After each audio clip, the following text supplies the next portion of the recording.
आज की कहानी है खाना चोर। दानी को मुताले का नया नया एक शौक हुआ था और वो भी जासूसी कहानियों का। दिन भर जासूसी कहानी पढ़ते पढ़ते वो खुद भी किसी जासूसी कहानी का हिस्सा लगने लगा था। इसकी ऊपर तो जासूस निगाहें मुसलसल किसी मिशन की तलाश में रहती थी।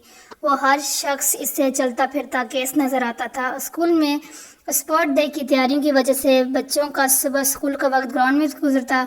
क्लास में दाखिल होते वक्त बच्चों की थकन और भूख का यह आलम होता कि वो लंच ब्रेक का इंतजार करना मुश्किल होता। घंटी बजते ही बच्चों ने अपने अपने खाने के डब्बे उठाए और बाहर जाने लगे। अरे मेरे टिफिन से खाना कहाँ गायब हो गया? जाफर की आवाज़ आई। क्या मतलब? उमर ने पूछा।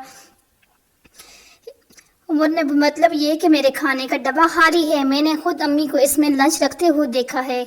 इसने मिस फरजाना से शिकायत की। बच्चों, अगर आप में से किसी ने जाफर का खाना लिए है तो बता दो, वरना हम तलाशी लेंगे। मिस फरजाना ने खबरदार किया। नहीं मिस, हमने नहीं लिया, आप तलाशी ले सकती हैं, बच्चों ने हादसा बुरा मानकर कहा। मिस फरजाना ने तमाम बच्चों का लंच चेक किया मगर वो कहीं न होता तो मिलता। बेटा, आप मुझसे पैसे ले लें, कैंटीन से कुछ खा लें। मिस फरजाना ने पेशकश की लेकिन जाफर ने साफ इनकार कर दिया। दानी ने जाफर को अपने हिस्से का खाना दिया। दूसरे दिन हसन ने खाना चोरी होने की शिकायत की। कौन हो सकता है? आखिर कौन हो सकता है? दानी सोच में पड़ गया। अचानक इसके ज़हन में ख्याल आया, ये अमर चपरासी भी तो हो सकते हैं। वो खासा वक्त कोर्ट में गुजारता है और मुझे पहले ये ख्याल क्यों नहीं आया? ये तो सामने की बात है। दानी प्रिंसिपल के दफ्तर में गया और कहा, मिस आपको पता है हमारी क्लास से रोज़ लंच चोरी हो रहा है और मुझे पता है वो चपरासी है जो ये हरकत कर रहा है।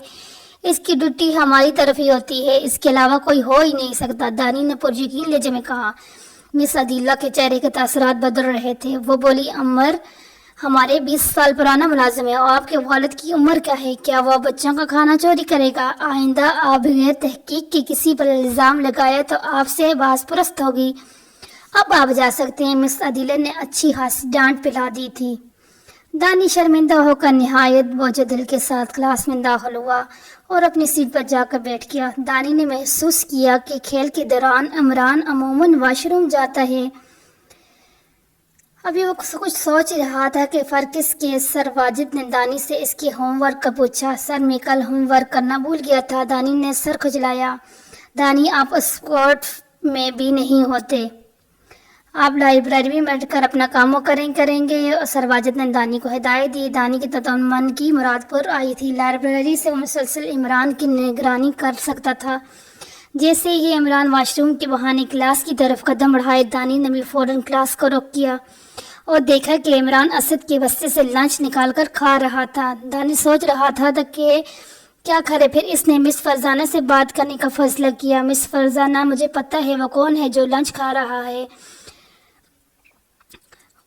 ये सोच रहा था कि मिस फरजाना ने कहा, चलो ठीक है, हम फिर उसको पूछते हैं उससे।